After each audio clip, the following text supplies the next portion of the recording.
双语音标领航，注音阅读启蒙，叶兴阳有声读物。Greyfriars Bobby by Eleanor Atkinson. When the time gun boomed from Edinburgh Castle, Bobby gave a startled yelp. He was only a little country dog, the very youngest and smallest and shaggiest of Skye Terriers bred on a heathery slope of the Pentland Hills, where the loudest sound was the bark of a collie or the tinkle of a sheep bell. That morning he had come to the weekly market with Auld Jock, a farm labourer, and the grass market of the Scottish capital lay in the narrow valley at the southern base of Castle Crag. 200 feet above it the time gun was mounted in the half-moon battery on an overhanging, crescent-shaped ledge of rock. In any part of the city, the report of the 1 o'clock gun was sufficiently alarming, but in the grass market it was an earth-rending explosion directly overhead. It needed to be heard, but once there to be registered on even a little dog's brain. Bobby had heard it many times, and he never failed to yelp a sharp protest at the outrage to his ears. But as the gunshot was always followed by a certain happy event, it started in his active little mind a train of pleasant associations. In Bobby's day of youth, and that was in 1858, when Queen Victoria was a happy wife and mother, with all her bairns about her knees in Windsor or Balmoral. The grass market of Edinburgh was still a bit of the Middle Ages, as picturesquely decaying and Gothic as German Nuremberg. Beside the classic Corn Exchange, it had no modern buildings. North and south, along its greatest length, the sunken quadrangle was faced by tall, old, timber-fronted houses of stone, plastered like swallows' nests to the rocky slopes behind them. Across the eastern end, where the valley suddenly narrowed to the ravine-like street of the Cowgate, the market was spanned by the lofty, crowded arches of George IV Bridge. This high-hung, viaduct thoroughfare, that carried a double line of buildings within its parapet, leaped the gorge, from the tall, old, Gothic rookeries on High Street Ridge, just below the castle esplanade. It cleared the roofs of the tallest, oldest houses that swarmed up the steep banks from the Cowgate, and ran on, by easy descent, to the main gateway of Greyfriars Kirkyard at the lower top of the southern rise. Greyfriars, two kirks formed together, under one continuous roof, a long, low, buttressed building without tower or spire. The new kirk was of Queen Anne's day, but the old kirk was built before ever the Pilgrims set sail for America. It had been but one of several sacred buildings, set in a monastery garden that sloped pleasantly to the open valley of the grass market, and looked up the castle heights unhindered. In Bobby's day this garden had shrunk to a long, narrow, high-piled burying ground, that extended from the rear of the line of buildings that fronted on the market, up the slope, across the hilltop, and to where the land began to fall away again, down the Bergmere. From the grass market, kirk and kirkyard lay hidden behind and above the crumbling grandeur of noble halls and mansions that had fallen to the grimiest tenements of Edinburgh slums. From the end of the bridge approach, there was a glimpse of massive walls, of pointed windows, and of monumental tombs through a double-leafed gate of wrought iron that was alcoved and wedged in between the ancient guildhall of the candlemakers and a row of prosperous little shops in Greyfriars Place, a rock-rimmed quarry pit, in the very heart of old Edinburgh. The grass market was a place of historic echoes. The yelp of a little dog there would scarce seem worthy of record. More in harmony with its stirring history was the report of the time gun. At 1 o'clock every day, there was a puff of smoke high up in the blue or grey or squally sky. Then a deafening crash and a backfire fusillade of echoes. The oldest frequenter of the market never got used to it. On Wednesday, as the shop broke across the babble of shrill bargaining, every man in the place jumped, and not one was quicker of recovery than wee Bobby. Instantly ashamed, as an intelligent little dog, who knew the import of the gun should be, Bobby denied his alarm in a tiny pink yawn of boredom. Then he went briskly about his urgent business of finding Auld Jock. The market was closed. In 5 minutes the great open space was as empty of living men as Greyfriars Kirkyard on a weekday. Drovers and hostlers disappeared at once into the cheap and noisy entertainment of the White Hart Inn that fronted the market and set its squalid back against Castle Rock. Farmers rapidly deserted it for the clean country. Dwellers in the tenements darted up winds and blind closes, climbed twisting turnpike stairs to windy roosts under the gables, or they scuttled through noble doors into foul courts and hallways. Beggars and pickpockets swarmed under the arches of the bridge, to swell the evil-smelling human river that flowed at the dark and slimy bottom of the Cowgate. A chill November wind tore at the creaking iron cross of the Knights of St. John, on the highest gable of the Temple tenements, that turned its decaying back on the kirkyard of the Greyfriars.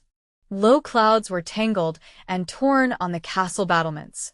A few horses stood about, munching oats from feed boxes. Flocks of sparrows fluttered down from timbered galleries and rocky ledges to feast on scattered grain. Swallows wheeled in wide, descending spirals from mud villages under the cornices to catch flies. Rats scurried out of holes and gleamed in the deserted corn exchange. And round the empty marketplace raced the frantic little terrier in search of Old Jock. Bobby knew, as well as any man, that it was the dinner hour. With the time gun, it was Old Jock's custom to go up to a snug little restaurant that was patronized chiefly by the decent poor small shopkeepers, clerks, tenant farmers, and medical students living in cheap lodgings in Greyfriars Place. There, in ye old Greyfriars dining rooms, owned by Mr. John Trail, and 4 doors beyond the kirkyard gate, was a cozy little inglenook that Old Jock and Bobby had come to look upon as their own. At its back, above a recessed oaken settle and a table, a tiny paned window looked up and over a retaining wall into the ancient place of the dead. The view of the heaped-up and crowded mounds and thickets of old slabs and throughstones, girt all about by time-stained monuments and vaults, and shut in on the north and east by the backs of shops and lofty slum tenements, could not be said to be cheerful. It suited Old Jock, however, for what mind he had was of a melancholy turn. From his place on the floor, between his master's hobnailed boots, Bobby could not see the kirkyard, but it would not, in any case, have depressed his spirits.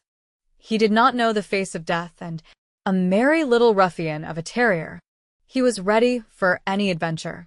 On the stone gate pillar was a notice in plain English that no dogs were permitted in Greyfriars.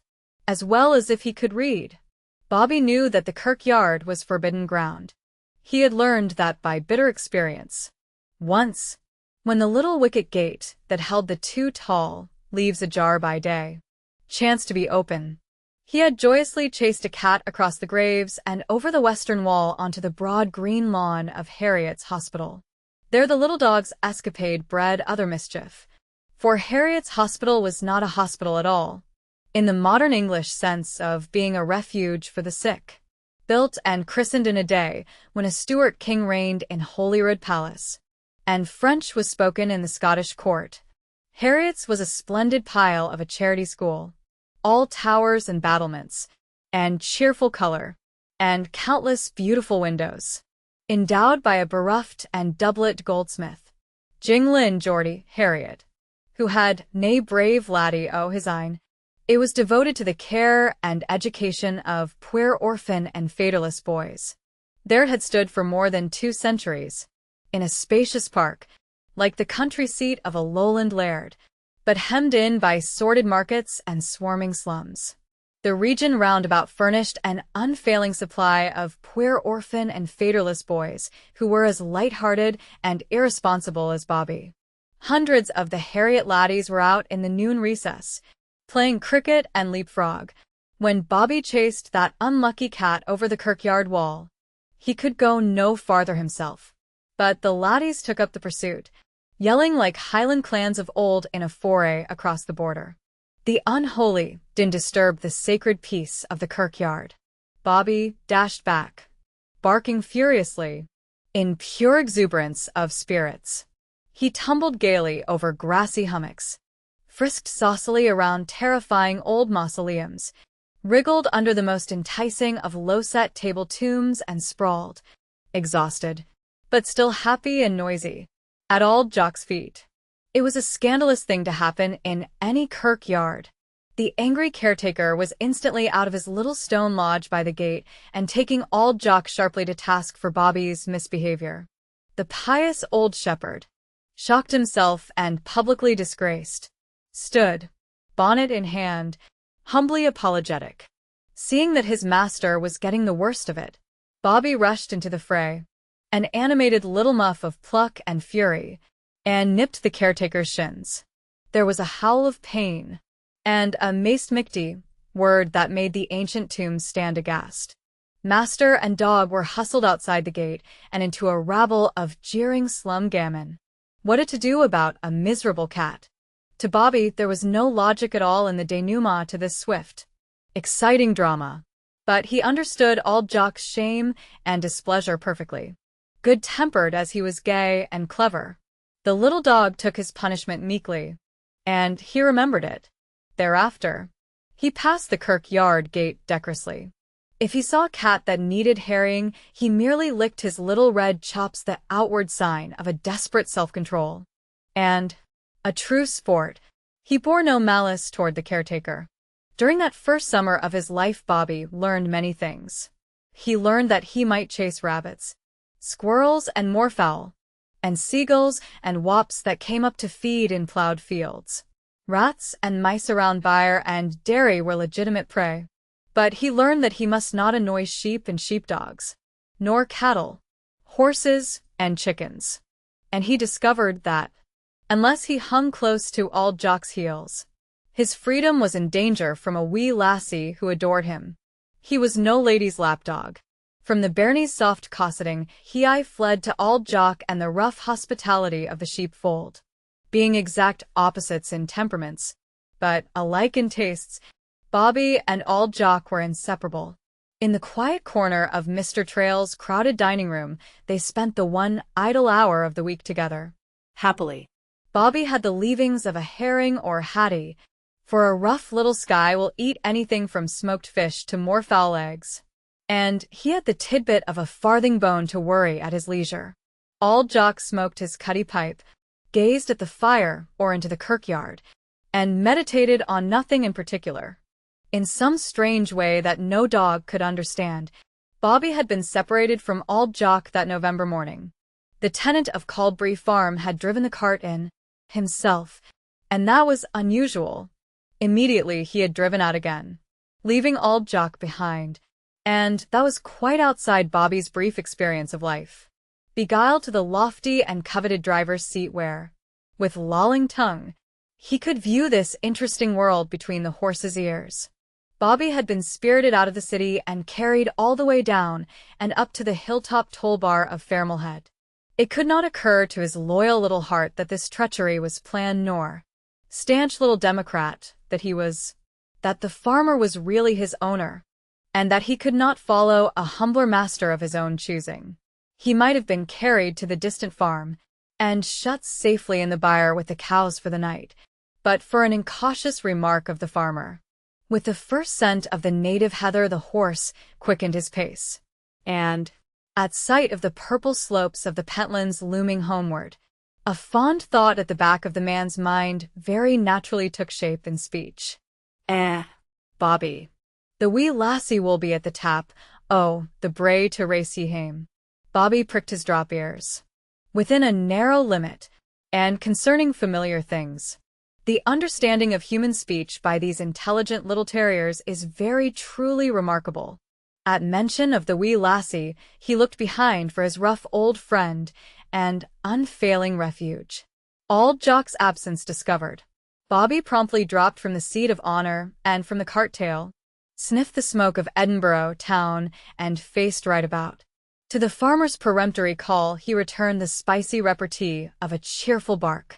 It was as much as to say, "Dinna fash yersel. I ken what I'm aboot." After an hour's hard run back over the dipping and rising country road and a long quarter-circuit of the city, Bobby found the high-walled, winding way into the west end of the Grassmarket. To a human being afoot there was a shorter cut, But the little dog could only retrace the familiar route of the farm carts. It was a notable feat for a small creature whose tufted legs were not more than 6 inches in length, whose thatch of long hair almost swept the roadway and caught at every burr and bramble, and who was still so young that his nose could not be said to be educated. In the marketplace, he ran here and there through the crowd, hopefully investigating narrow closes that were mere rifts in precipices of buildings, nosing outside stairs, doorways, stables, bridge arches, standing carts, and even hobnailed boots. He yelped at the crash of the gun. But it was another matter altogether that set his little heart to palpitating with alarm. It was the dinner hour. And where was old Jock? Ah! A happy thought. His master had gone to dinner. A human friend would have resented the idea of such base desertion and sulked. But in a little dog's heart of trust there is no room for suspicion. The thought simply lent wings to Bobby's tired feet. As the marketplace emptied, he chased at the heels of laggards, up the crescent-shaped rise of Candlemakers Row, and straight on to the familiar dining rooms. Through the forest of table and chair and human legs he made his way to the back, to find a soldier from the castle, in smart red coat and polished boots, lounging in old Jock's inglenook. Bobby stood stock still for a shocked instant. Then he howled dismally and bolted for the door. Mr. John Trail, the smooth-shaven, hatchet-faced proprietor, standing midway in shirt-sleeves and white apron, caught the flying terrier between his legs and gave him a friendly clap on the side. "Did you come by your own sell, with a farthing in your silky purse ear to buy a bone, Bobby?" "War's all Jock." A fear may be crowded back into the mind and stoutly denied so long as it is not named. At the good landlord's very natural question, "War's all Jock?" there was the shape of the little dog's fear that he had lost his master. With a whimpering cry, he struggled free. Out of the door he went, like a shot. He tumbled down the steep curve and doubled on his tracks around the marketplace. At his onslaught, the sparrows rose like brown leaves on a gust of wind, and drifted down again. A cold mist veiled the castle heights. From the stone crown of the ancient Cathedral of St. Giles, on High Street, floated the melody of the bluebells of Scotland. No day was too bleak for bell-ringer MacLeod to climb the shaking ladder in the windy tower and play the music bells during the hour that Edinburgh dined. Bobby forgot to dine that day, first in his distracted search, and then in his joy of finding his master. For, all at once, in the very strangest place, in the very strangest way, Bobby came upon old Jock, a rat scurrying out from a foul and narrow passage that gave to the rear of the White Hart Inn, pointed the little dog to a nook hitherto undiscovered by his curious nose. Hidden away between the noisy tavern and the grim Island Crag was the old cockfighting pit of a ruder day. There, in a broken-down carrier's cart, abandoned among the nameless abominations of public-house refuse, old Jock lay huddled in his greatcoat of hodden grey and his shepherd's plaid, on a bundle of clothing tied in a tartan kerchief for a pillow. He lay very still and breathing heavily. Bobby barked as if he would burst his lungs. He barked so long, so loud, and so furiously, running round and round the cart and under it, and yelping at every turn, that a slatternly scullery maid opened a door and angrily bade him no to deave folkwise bladderin'. Old Jock she did not see at all in the murky pit, or, if she saw him, thought him some drunken foreign sailor from Leith Harbour. When she went in, she slammed the door and lighted the gas. Whether from some instinctive protection of his helpless master in that foul and hostile place, or because barking had proved to be of no use, Bobby sat back on his haunches and considered this strange, disquieting thing. It was not like old Jock to sleep in the daytime, or so soundly, at any time, that barking would not awaken him. A clever and resourceful dog, Bobby crouched back against the farthest wall, took a running leap to the top of the low boots, dug his claws into the stout, home-knitted stockings, and scrambled up over old Jock's legs into the cart. In an instant he poked his little black mop of a wet muzzle into his master's face and barked once, sharply, in his ear. To Bobby's delight, old Jock sat up and blinked his eyes. The old eyes were brighter, the grizzled face redder than was natural. But such matters were quite outside of the little dog's ken. It was a dazed moment before the man remembered that Bobby should not be there. He frowned down at the excited little creature, who was wagging satisfaction from his nose tip to the end of his crested tail, in a puzzled effort to remember why. Bobby. His tone was one of vague reproof. Nay, doet yeri fair satisfied why you're einsel. Bobby's feathered tail drooped, but it still quivered, all ready to wag again at the slightest encouragement. Old Jock stared at him stupidly, his dizzy head in his hands. A very tired, very draggled little dog. Bobby dropped beside his master, panting, subdued by the reproach, but happy, his soft eyes, veiled by the silvery fringe that fell from his high forehead, were deep brown pools of affection. Old Jock forgot, by and by, that Bobby should not be there, and felt only the comfort of his companionship.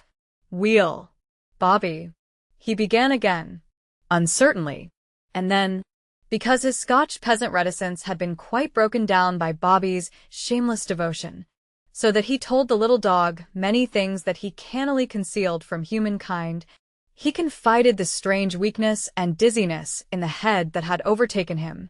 Old Jock is Jewess fair silly the day. Bonny wee laddie.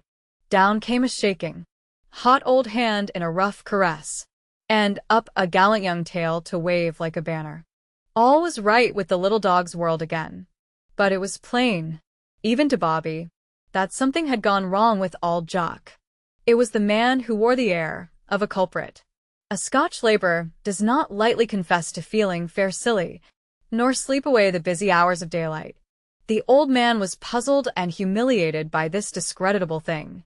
A human friend would have understood his plight, led the fevered man out of that bleak and fetid cul-de-sac, tucked him into a warm bed, comforted him with a hot drink, and then gone swiftly for skilled help.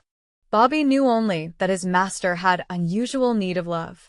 Very, very early a dog learns that life is not as simple a matter to his master as it is to himself. There are times when he reads trouble that he cannot help or understand in the man's eye and voice. Then he can only look his love and loyalty, wistfully, as if he felt his own shortcoming in the matter of speech. And if the trouble is so great that the master forgets to eat his dinner, forgets, also, the needs of his faithful little friend, it is the dog's dear privilege to bear neglect and hunger without complaint. Therefore, when old Jock lay down again and sank, almost at once, into sodden sleep, Bobby snuggled in the hollow of his master's arm and nuzzled his nose in his master's neck. 2. While the bells played, there grows a bonny briar-bush in our kale yard. Old Jock and Bobby slept. They slept while the tavern emptied itself of noisy guests and clattering crockery was washed at the dingy, gas-lighted windows that overlooked the cockpit. They slept while the cold fell with the falling day and the mist was whipped into driving rain. Almost a cave, between shelving rock and house wall, a gust of wind still found its way in now and then. At a splash of rain, old Jock stirred uneasily in his sleep. Bobby merely sniffed the freshened air with pleasure and curled himself up for another nap. No rain could wet Bobby. Under his rough outer coat, that was parted along the back as neatly as the thatch along a cottage ridgepole, was a dense, woolly fleece that defied wind and rain, snow and sleet to penetrate. He could not know that nature had not been as generous in protecting his master against the weather, although of a subarctic breed, fitted to live shelterless if need be, and to earn his living by native wit. Bobby had the beauty, the grace, and the charming manners of a lady's pet. In a litter of prick-eared, wire-haired puppies, Bobby was a sport.